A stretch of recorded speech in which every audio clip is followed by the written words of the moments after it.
சுகாதாரத்துறை அமைச்சர் மா சுப்பிரமணியன் அவர்கள் எம்எல்ஏ இருக்கக்கூடிய இந்த சைதாப்பேட்டை தொகுதி தான் இருக்கு. 2026 சட்டமன்ற தேர்தலில் இந்த சைதாப்பேட்டை தொகுதியில் வெல்ல போவது யார் என்பதை நம்ம மக்கள் கேட்டுருக்கோம். வாங்க. கண்டிப்பா விஜய் 100% விஜய். ஏன் விஜய்க்கு? கண்டிப்பா விஜய் தான். ரெண்டு பேரும் போதும். இவரால் வந்து என்ன சாப்பிட்டோம் நல்லது பண்ணல நீங்க ஆதரவு யாருக்கு? டிவிக்கு விஜய் புதுசா இருக்காது வாய்ப்பு கொடுக்கல. சோ விஜய் வந்து என்ன மாற்றத்தை உருவாக்குறாரு. நான் மாறல, என் அப்பா தான் என்ன டிவிக்கு போட சொல்றாரு. அதே ஒரு பெரிய மாற்றம் தானே. விஜய்க்கு ஏன் போட போறீங்க? என்ன காரணம்? நல்லது செய்வாங்க. யாரு நல்லது செய்யறாங்கன்னு பாக்கணும்ல. விஜய்க்கு தான். ஏன் விஜய்க்கு போட காரணம் என்ன? புதுசா வந்தவங்க பாக்கலாம்ல. எல்லாம் ஆண்டுட்டாங்க, அவரும் ஆண்டு பாருங்க.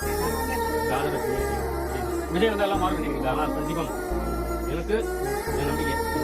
ஸ்டேடியம் 3 வருஷம் போட்டிருந்தேன். இந்த வாட்டி ரொம்ப இதுவா இருக்கு. இந்த வாட்டி விஜய்க்கு தான் போற ஐடியா. விஜய் தான். காரணம் என்ன? விஜய் போடுறது புதுசா நாங்க எதிர்பார்க்கணும். மாற்றம் வேணும் நினைக்கிறீங்க? விஜய் வந்து எல்லாம் மாறும் நினைக்கிறீங்களா? கண்டிப்பா தளபதி விஜய் தான். அவர் வந்து எல்லாம் மாறும் நினைக்கிறீங்களா? கண்டிப்பா மாறும். கண்டிப்பா எதுவுமே மாறுது. அப்ப இதுக்கு ஆண்டை சாத்தும் கத்தும் எதுவும் செய்யீங்களா? நான் வண்டி ஓட்டிட்டு இருக்கேன். இன்னும் வண்டி தான் ஓட்டிட்டு இருக்கேன். என் தம்பி வேலை செய்யறான். அவன் செஞ்சுட்டு தான் இருக்கான். எல்லாரும் தான் இருக்கோம். நான் வந்து விஜய்க்கு தான் போட்டு போடுறேன். விஜய் போடுற காரணம் என்ன? தெரியல சார், புதுசா வரட்டுமே, அவரே ஏதாச்சும் செய்யட்டுமே, மார்க்கெட் வரட்டுமே.